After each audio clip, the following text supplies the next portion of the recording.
Mushtaba, you can mute yourself.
The event will begin shortly. We are waiting for all our guests to join the event.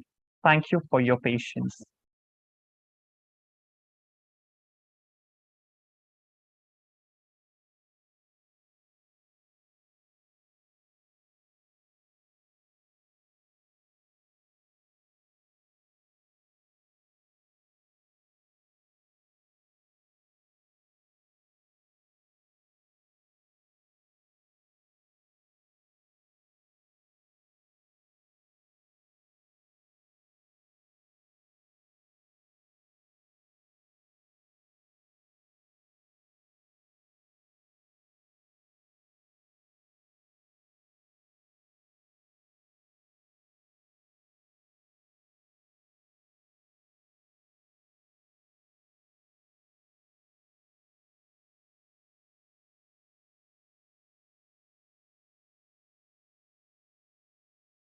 Hello, everyone. My name is Mujtaba, and I welcome you all to KVTech's 808 workshop for startup and entrepreneurs to help them navigate the challenges of starting a business, making it sustainable, and taking it to the next level.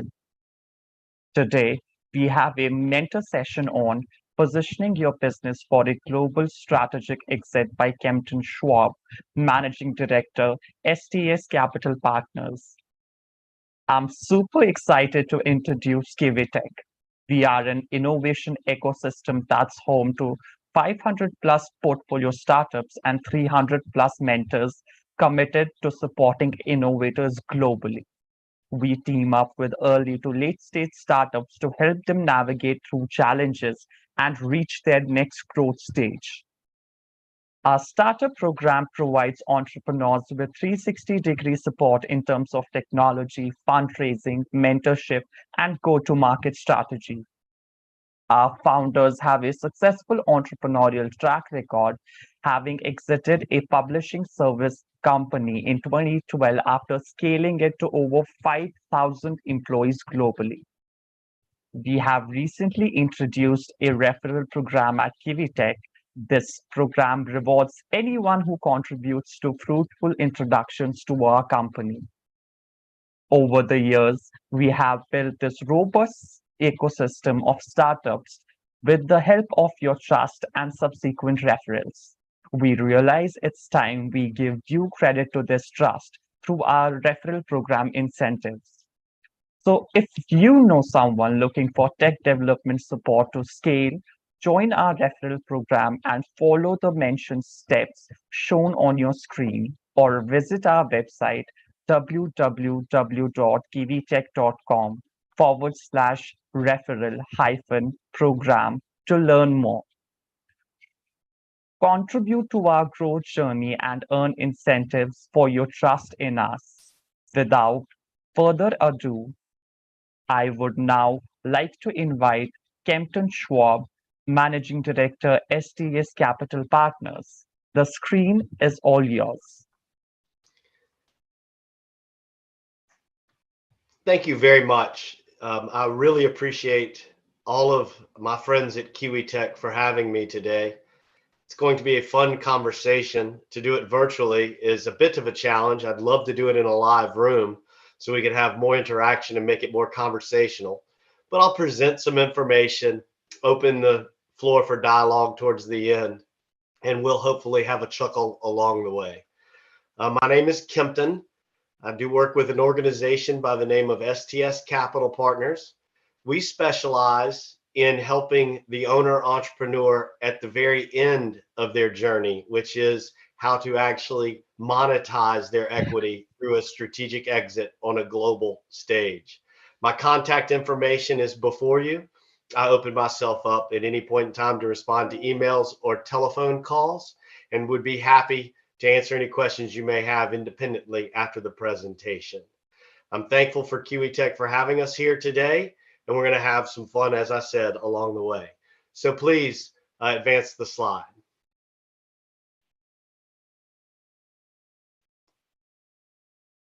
So these are the topics that we're going to discuss. And as I said, this is the journey, right? So most of you all on the call today are in the very first stages of owning and operating your business. And so we're going to talk through some of the things that are critical in the very beginning as we start, some of the things to be attentive to as you progress your entrepreneurial journey. And then we're going to end the discussion with how to position your business for an exit so that someone can take over the ownership of your business and catapult it to its next level of success. If we were in a large room and a group of people, I would ask the audience, how many organizations and how many companies do you think go through an exit?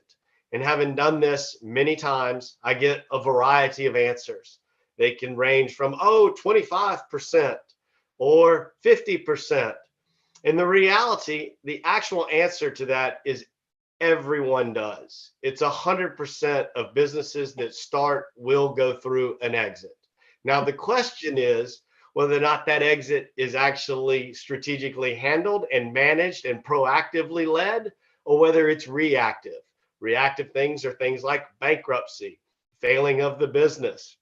Proactive things are the things that you might see on the Wall Street Journal or something across the ticker on your internet, which says XYZ company sold to ABC organization for some absurd amount of money. And you look at that and go, man, how did they do that? And how can that happen to me? So what we want to talk about today is how to become one of those headlines, not one of those failures. Please go ahead and advance the slide. So again, if we were in a room, and I do this sometimes when I teach at a college level, I'll often get freshmen in a classroom setting to basically look at me and I'll say, okay, take out a piece of paper. And what I want you to do is I want you to write down and pass it to the front of the class what you would pay, the most you would pay per month to have your mobile communications device. So without this amount of money paid by month by you, you would no longer have it. But we need to know what that number is. And you'd be amazed at the range of which those numbers come in from, $100 a month to sometimes thousands of dollars a month. But what that isolates through that one exercise is for a young student to understand the value of that device to them is equal to the amount that they would pay.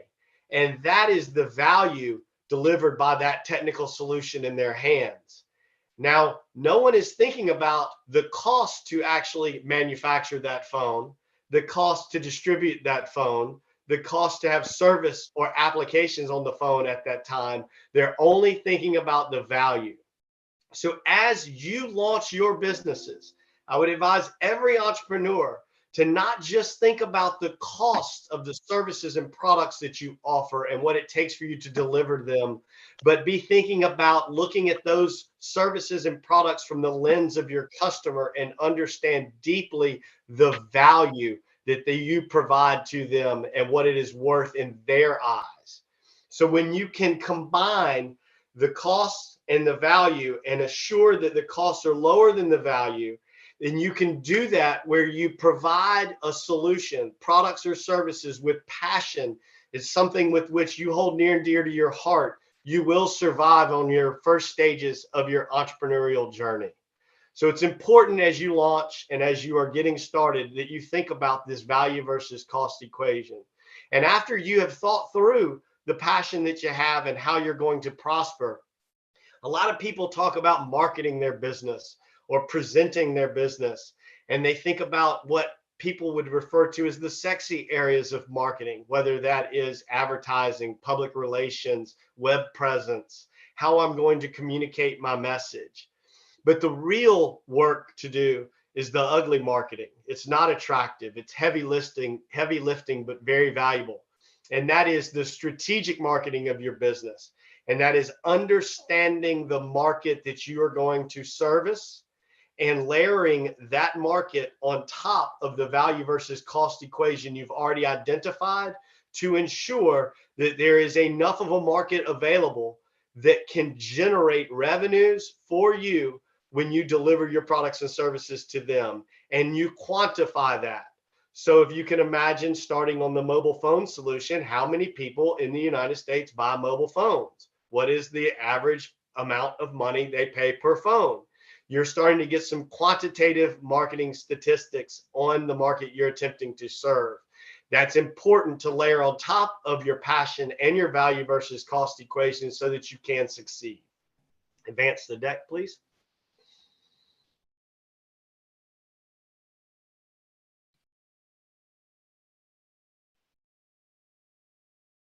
So can we advance the deck?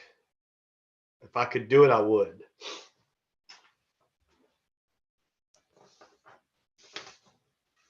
Well, what we're going to see whenever we advance the deck is determining the DNA of your business. So I'll just talk through this and the slide will catch up with me in a second. But when you think about the products and services you offer, what is very important is that you understand the competencies and components of the company that you have started and begun to operate. Let me see if I can click on this. I cannot. So now Sheen or anyone else could advance the deck. I would greatly appreciate it. We'll just get back to the conversation. What we want to do is understand those competencies. So when I talk about competencies and components, it's important to think about what the DNA of a company is made up of. And so in that regard, I liken it to, for those of you all that are in the United States, that you might happen to go through a clearance of your own risk profile as an individual, whether that's be to get a loan or a security clearance or something where someone starts to look beyond your name, your social security number. With this slide is about 3 ahead. So we need to go back in reverse. And so what I'm speaking of here, no, backwards. One more back. This slide, please. Thank you. So what I'm talking about is understanding the competencies of your company. And so if you think about applying for a loan or going through a security clearance, they're going to get your name, your social security number, but they're also going to take a deeper dive. What do your banking records look like? What does your technological footprint look like? What do you actually reveal yourself as an individual? And from that, they might grant you a TSA pre-check, or they might grant you clear access to go through security, or they might grant you access to documents for the United States government, as an example. But what they do is they deeply understand the DNA of yourself as an individual and have a much broader look at the footprint of what you're doing. So in a product or service that you're offering, so let's say that you're in the t-shirt business and you have a manufacturer of a t-shirt and you are delivering quality ink that is not running on a t-shirt, and you're selling it, and it's manufactured in China and it's delivered in the United States. But underneath that are all the logistics and where your manufacturing costs are, your access to water, your access to shipping, your ability to clear through customs. All of those components that make you successful at selling a profitable t-shirt is the DNA of the business. And those underlying competencies are things you need to document along the way of your journey. And those themselves will reveal adjacent business development opportunities for you. So once you have a good feel not just in the products and services you're offering and the value they're bringing to your consumer base, but also why you're bringing them forward and how you're successful in that, and diagnosing and documenting and diagramming all of those competencies, you can begin to look outward at how you expand to adjacencies to deliver, maybe not t-shirts in this example, but you might get into, oh my goodness, my market would really like to get shoes. And I have proven that my ink can survive through stitching in a shoe. And so therefore, there are so many people, because I've done my strategic marketing work, that are in need of these shoes. I'm going to go ahead and enter the shoe business because I have all of the competencies to grow beyond t-shirts and into shoes. And so as you develop your company, continuously document the competencies and skill sets you have, because they will pay dividends later on your journey. Please advance the slide to number 5. So as you grow in your existing business market, I came from a background of custom software development. And so when we would get really good at developing software around business process re-engineering and automation thereof, we would replicate those competencies with regard to actually consulting organizations on how to actually re-engineer their business processes before we would even automate them. And then we realized we were really good at actually creating and develop agile software solutions under disciplined program management practices. And so that yielded intellectual property that we could take and commercialize. So all of those things were inside of the DNA of the business I was once running, which allowed us to think beyond just delivering an application for a market to be successful. We were delivering competencies and capacities and layering the outputs as things that were for sale at the end. And so an example of that is, in a previous life, independent pharmacies would exist in local towns all over the United States. And in those small towns, whenever a Walgreens or a CVS would show up, they might have a mobile refill application available to them, but the local mom and pop pharmacy did not have that. And so no one mom and pop pharmacy could afford developing a mobile refill solution that would rest and succeed on both the Apple and Android marketplaces. But we as an organization could. And by doing the strategic market analysis, we could see that there were over 25,000 independent pharmacies across the United States. We realized that they could potentially buy and lease their applications from us for their mobile refill solutions at some rate per month. And we could sell to them a subscription to a customized database that would allow them to succeed and compete against the large retailers for very low cost points for them. And that allowed us to use competencies, technologies, and then layer strategic market analysis to then deliver a solution nationally. And it's the combination thereof of understanding what your DNA is as a business, not just what you're doing on day one to survive, but what you're able to do to thrive as a business in your competencies, which will allow you the positioning you need when you contemplate an exit. So let's go to the next slide.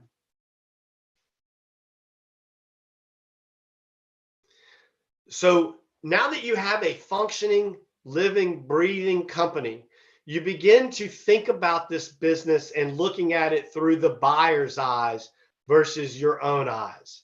I would advise any organization that feels like the current shareholders value the business the most and that they can do the most with it should not explore selling it.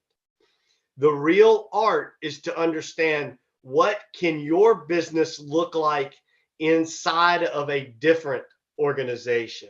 So how does your operating entity fit inside of a different operating entity, and how can they leverage your competencies to potentially do more with what they have than what you could do yourselves? And at that point, the value of the business is more to them than it is to the existing shareholders.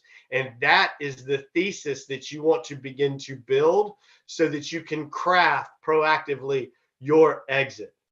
So an example of that might be that someone is doing manufacturing in China during the Trump administration and realizing that their capacities and expenses are going really high in production in China, coming into the United States and shipping into the country of the US and then prospering thereafter.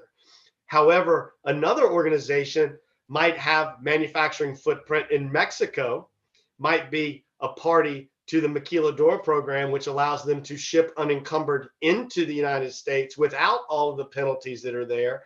And their products or services are of lower value than what is being generated in China. However, by moving that manufacturing operation into Mexico, the upside is much higher than what it would be in continuing operations in China. And therefore, that strategic thesis of acquiring that business in Mexico and the competencies that are there, regardless of what they're actually producing, creates strategic intrinsic value for the buyer, which is greater than what the seller can value their business at themselves.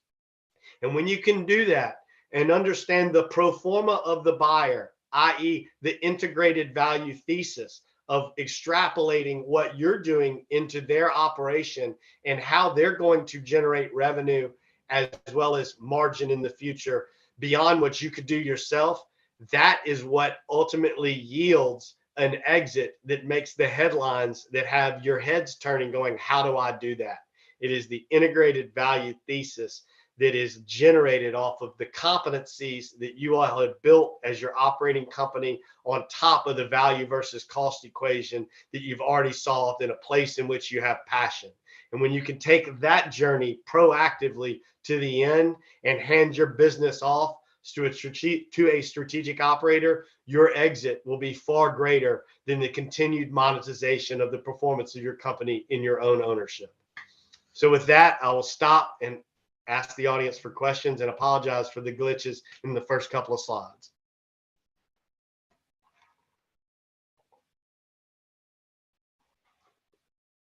Thank you, Kempten. That was a great presentation. And for the audience, our mentor is ready for your questions. Please type them down in Q&A or chat.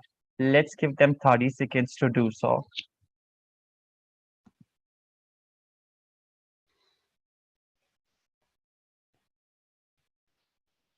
And will you deliver the questions to me when they come up? Because I don't know that I'll see them.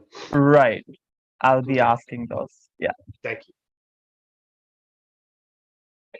So James is asking, do you have a recommended process for discovering our company DNA? So James, the first thing that I would ask you is tell me what industry you're in, and then maybe we can respond from there. But I'll give you some generic actions, which is to document the process of what you do from A to Z. So clean energy software. So you're in the software development business, or you actually have developed software. So how did you actually develop that software, and to whom did you deliver it? And then what are the raw materials that you're doing? Is it human resources? Is it an individual? How are you replicating that software over and over again? And what is the result and how you're getting there? So once you understand the ingredients that go in to the actual solution you're delivering to your customer base and documenting all those ingredients, the competencies that allow you to dissect those ingredients will reveal themselves through that exercise. So beginning at the most at the most minute level of detail of documenting your process from A to Z will reveal the best way to diagnose your DNA.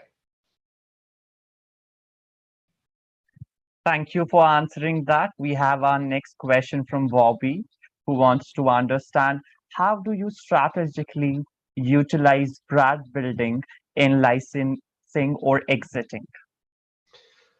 So brand building is obviously the ability to actually make your brand more attractive to a larger marketplace. And so what you want to do is understand the size. If it goes back to that strategic market analysis, understand the size of the market which are drawn to your brand. How many consumers are seeing that brand and relying upon that brand?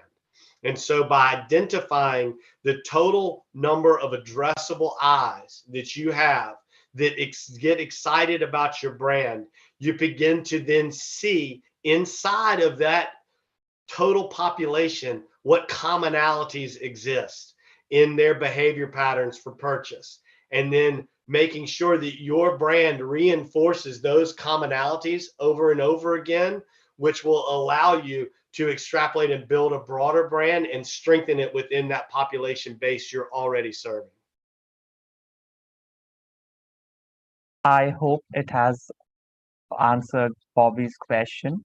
So we have one more question from Upaji, who asks, how do you decide it is good time to exit by acquisition? Or when do you finalize it is an IPO type of company? Well, so if you think about an IPO versus a strategic exit, so let's just talk about those two examples of exits. For an IPO to be successful, you need to make sure that okay. So companies get measured often by their financial performance, and you'll see things that are in the public domain, like your price to earnings ratio, and that P/E ratio is what gets publicized. It might be 10 to 1 as an example. And so you can say, well, if we make $1, then it's worth $10 to the general public at that P/E ratio. To get the public to buy on to a future performance of the business at a high ratio, you have to convince the public that it has that strategic intrinsic value over a global large marketplace.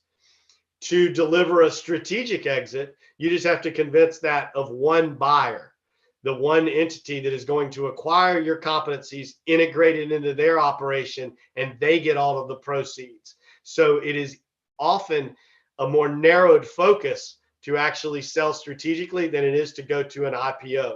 So it's going to be contingent upon who the primary beneficiaries are of your products or services as to whether or not those competencies fit better by publicly offering the stock versus a strategic value process into an organization that's going to buy you for the strategic reasons that you possess.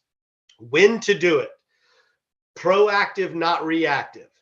Most businesses, the lion's share, go through their exit because of a reactive circumstance: death, disease, disenfranchisement. My kids don't want to take over the company. They're not interested in it. Oh, we've had a terrible downturn. I've got to pay for adult health care. I got to have money. And all of those intrinsic factors come into someone's life, and that drives them to try to monetize their exit. And at that point, they're reacting to what's pressing them to create a vehicle of liquidity.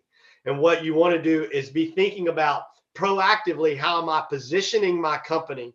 How am I reading the potential buyers of the operation that I've created?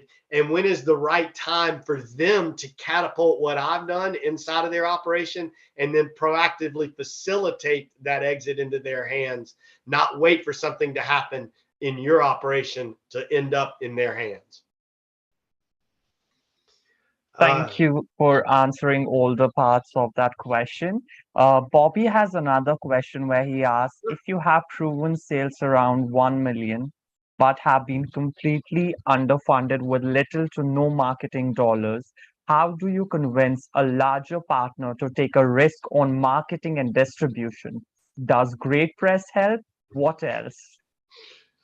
Well, not knowing the personalities of the two partners. The first thing that I would recommend is if you have controlling interest in your business, ensure that you reduce distributions to only the bare minimum to cover your taxes so that you can reinvest into the company. But if you have a larger partner that has a controlling interest and you have to actually do the salesmanship work, then you have to build out the reasons and the thesis that the marketing investment today will return a financial result for them tomorrow to get them excited about releasing the purse strings. As far as utilizing the media, absolutely. To the extent that if you're in a local community, you can get local press to pick up on the things that you're doing and put it into their cycle of publication, or you can do industry branded work within the segment in which you're operating, and you can get published that way, and your message can get out that way, it can be reviewed and perceived as a subject matter expertise. Then therefore your level of exposure will grow, and so will the potential interest from your customers. Bobby, I hope he's saying thank you for answering his question. No problem. And Bobby, if you took my contact information down, I'm happy to chat with you afterwards. Okay. She's a girl. Happy to talk to any male or female or anything else of that matter at this day and age. Even The one thing that I Apache. want to make sure that I didn't mention in some of the slide hiccup was along the way of your journey, do your housekeeping. I cannot emphasize this enough. And what I mean by doing your housekeeping, what I'm talking about is document and protect your contractual agreements with your employees, your vendors, and your customers, because that's going to create the actual bones of your company that when you go to position it for an exit, someone's going to review. And what you don't want to do is have a shop that is not with every T crossed and every I dotted in your operation. A lot of young entrepreneurs get lazy on those aspects of their company, and I highly recommend do not miss the boat early on. Put in good discipline to monitor and track all of your arrangements across all of the stakeholders of your business, not just your operating partners, but also your customers, your employees, and your vendors. Great, Kempten. Even Apache is saying thanks. Your answer helps him. Excellent. So we have a few more questions, and let's begin with how does the current volatile, unpredictable financial markets affect the sales of actual companies? So the first rule of thumb is strategically deal dynamics trump market conditions. And what I mean by that is if you think about just the most recent pandemic, you had some organizations that flourished tremendously during the pandemic, and you had other organizations that floundered. And so the quality of a company is more important. The competencies of a company is more important. Their understanding of the market they're serving, the value they're delivering, and how they're doing it successfully trumps all market conditions. Because if you believe in capitalism, which you obviously do as young entrepreneurs, then you're going to realize that progress is inevitable, innovation is everywhere, and ultimately what you're building, if you're doing it right, is going to be attractive to someone else. And so even though you might have headwinds with regard to the macroeconomic factors that you're facing, the reality is that deal dynamics trump market conditions. So you need to be aware of them, but think through them, not be reactive only to what you're facing in the market conditions. Great. So another question that asks us about the difference between a financial and strategic buyer. Okay.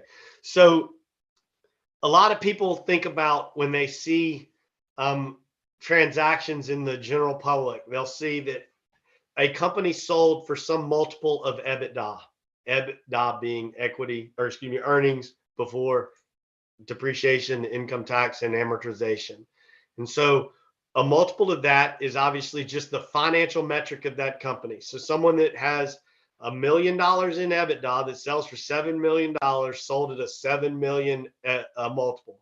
That means that the person buying them is going to basically forego and bet that for the next 7 years, this business is only going to get better, or worst case scenario, it's not going to retract. Those people that are buying businesses that way are strictly thinking about it financially.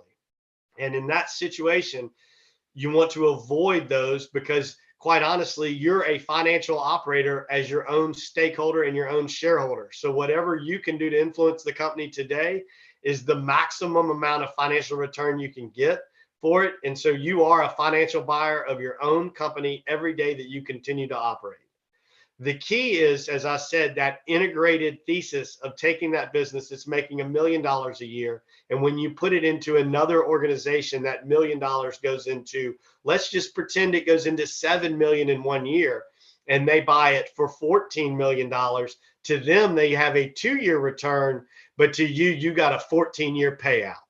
That is the difference, and that's what you're seeking. Thank you, Kempten, for such an elaborate answer.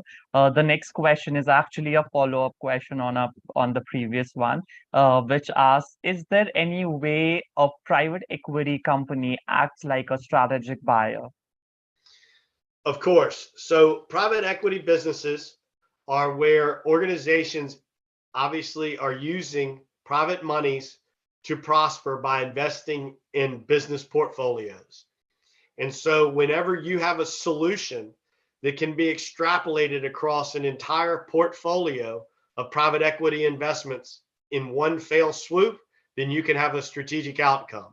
So for example, let's pretend that you had a call center and you had the best call center in the world, and your call center solution was utilized by certain large players, and they really, really appreciated the quality of your call center. You protected the customer and you grew the retention by utilizing your call center. And a private equity business has 24 investments across organizations that have substandard call centers. Then by acquiring your business, putting it across their entire investment portfolio, they get 24 times the return than just that one call center solution in one organization in which they've invested. And therein lies a strategic multiple by a financial buyer. Thank you, Kempten. Someone is asking if you could quote a couple of examples of an integrated value thesis you have witnessed. So I think one that would come to mind is organizations that do business with governments is a really good example. So if you have customer retention in, let's just say, the state and local government business in the United States, and those organizations are very difficult to procure. So it's very difficult to get those contracts, but once you have them, they have long terms and long retention to them. There are other companies that want to get into providing services to government. And so one of the most easy theses you can see is by acquiring a business that already has those government contracts, you can immediately get that customer base, and then you can build upon it and grow your products and services into an already existing customer relationship. So one of the easiest investment theses you see is acquiring someone's customer base, that customer base pays more for other services. And so within one acquisition, I can get hundreds of customers versus having to go sell them individually. That would be one of the most logical and easiest strategic integrated theses people can see. You can also see that in operational procedures and operational efficiencies. If your construction is better than someone else and they're building 10 times what you are, and you can take your processes and procedures and put it into their construction platforms, then you can get 10 times the results. And compared to what it would take for you to do that across all of that footprint would be far more difficult. So those are two examples that come to mind off the top of my head. Thank you. And similar to Apache's question, Adam is asking, when should a company begin to shift from success in a business model to begin to think about the exit? As soon as you have recurring ability to provide at least for the forthcoming quarter, meaning that you can see the light at the end of the tunnel and you can keep the lights on that you have to keep your engine running. You need to be thinking about where you're taking that train and who's going to value it the most, because it's going to do two things simultaneously. It's going to have you attentive to where the market is soft for you to be successful, and B, it will allow you to be positioned for someone to acquire your business to where it's more valuable to them. So as soon as feasible, you should begin thinking about who would value this business more than me. Wonderful. For now, I have the last question, hoping for more questions to come. But let me Sure. ask this one. What are some of the other components that are important to buyers outside of the actual business? So things that if you functionally break a company apart, you're going to see sales, marketing, research, you're going to see operations, you're going to see accounting, you're going to see finance, you're going to see customer service. And so if you start thinking about a business not just as a silo of generating profit with one or many multiple solutions, but thinking about it functionally, those functions where you can become best of breed at delivering in those functions can become strong components for the acquisition of your business. So, for example, Google made a name for themselves by creating a very relaxed and fun, innovative place to work. And so they did that for themselves. And you saw massive numbers of organizations follow that lead because they couldn't go buy Google's capacity in that regard. So they copied it. So if you think about things that you're doing inside of your business that instead of being copied can be sold, those are the things that have intrinsic integrated value into a new buyer that you can monetize through your exit. Well, that were all questions, and you answered them very elaborately. I'm sure it was very enlightening, and it would help to help all the listeners with with the goals that they have for their startups. Remember, you guys are the tip of the spear of the economy, the startup. I mean, it is the most exciting. It's the most exciting time in a young entrepreneur's life. It's fearful and it's rewarding all simultaneously. So, congratulations to each and every one of you on your starting this journey or where you are in your journey. And hopefully, one day it'll be big enough and sizable enough that it's going to be far more attractive to someone else, and you'll be able to be that headline we spoke of at the beginning of the presentation. And like I said, you can share my contact information and I'm happy to communicate with you individually, offline, or help anyone along the way. Part of my reward of doing what I do is being a guide to folks that are on that journey, and how I can provide my experiences and direct relationships to help them. I'm happy to do so. Thank you so much for being so open and available to help. With that, I think we're ahead of time and we can give people time back, correct? yes, we have some time left. I I'll stick would, around. okay. So, until a question pops up. Okay, James is asking for your email address. Here we go. I'll put it in the chat. Sure. And please reference this presentation whenever you write to me so I know from where it came. So yeah, keeping the current market conditions in mind, what do you think people should, a few things that they should keep in mind, while planning for an exit?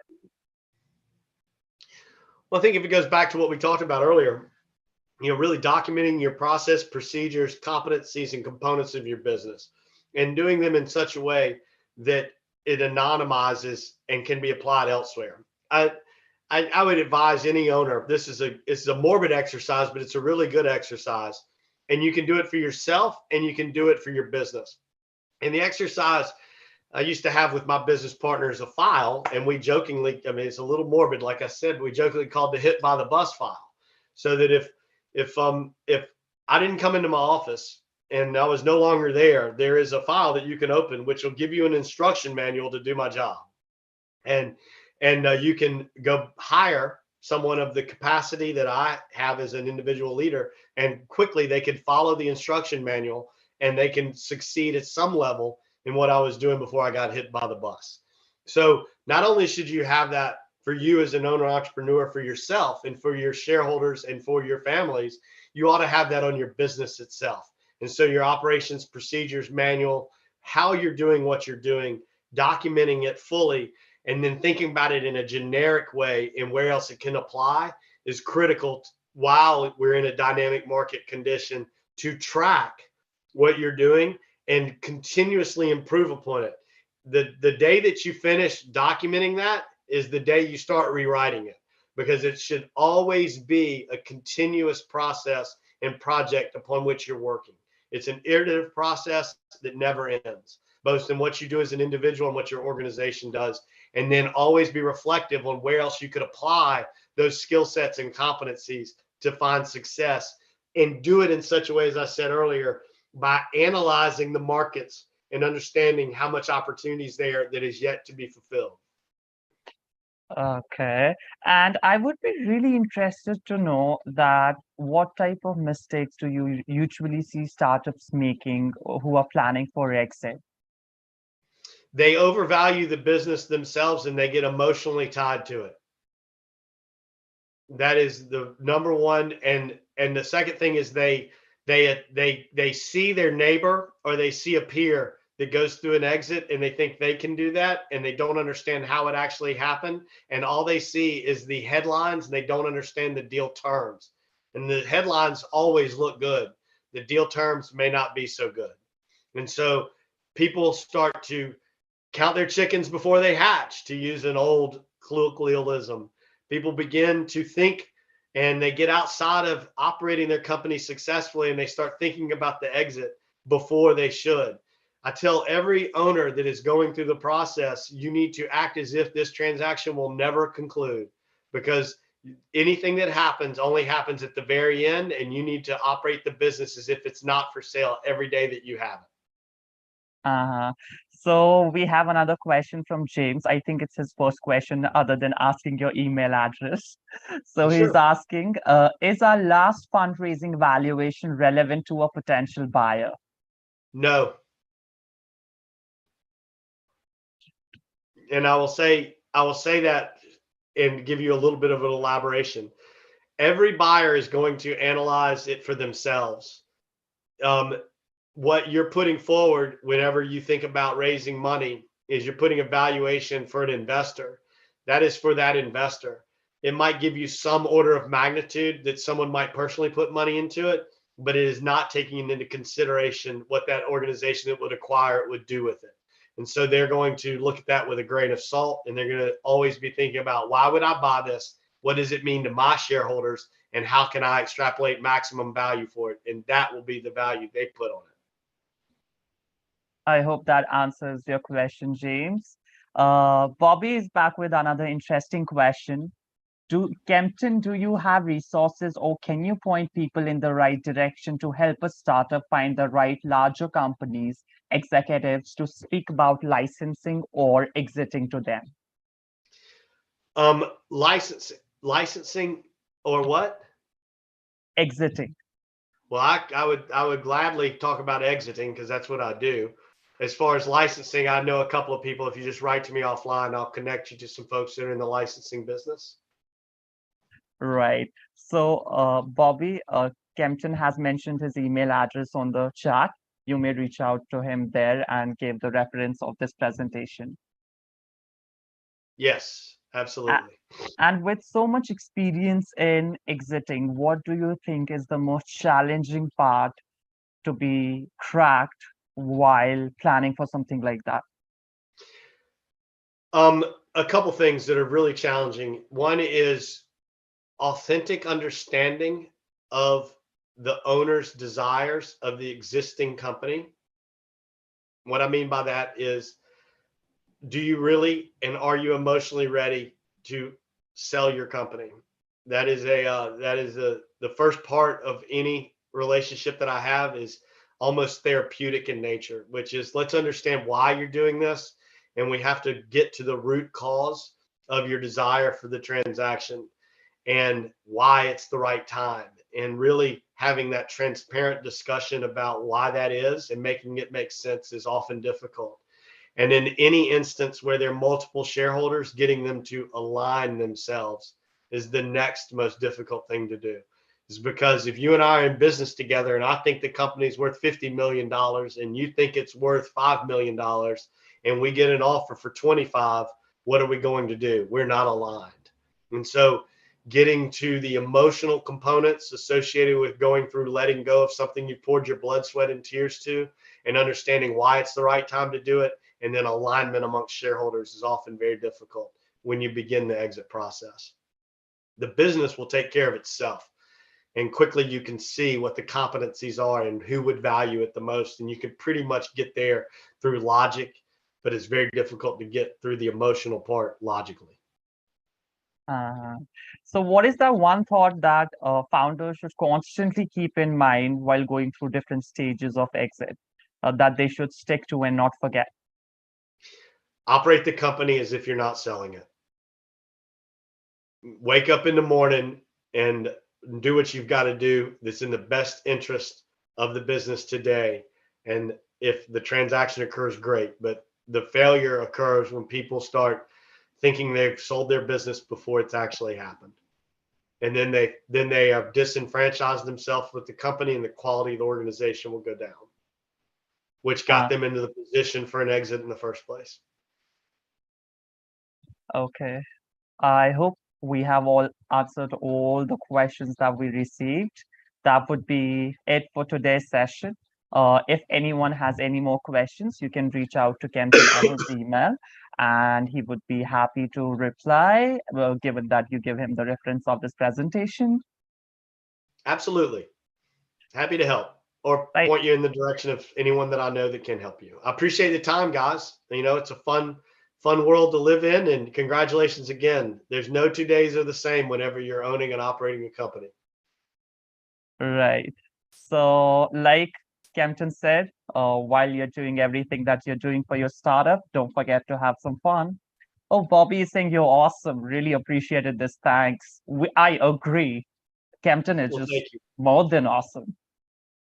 Well, I'm glad to do it. And like I said, anytime, I've enjoyed working with you all in the past, and it's a fun topic to be a part of. And not a lot of people get to go through the exit journey. And so it's nice to share the experiences that I've had with folks that are interested in it. Uh-huh. So I would like to take it over from here now. Thank you. Thank you. Thank you so much. With that, I would like to thank our mentor, Kempten, and all our guests for joining us today, plus our team for making this learning experience possible. We'll be back with more workshops. I would like to bring your attention back on the screen for our upcoming events. We host events on a weekly basis. We hope to see you again at some of our other virtual events. Till then, take care and stay safe. Thank you, and wishing you an amazing day ahead.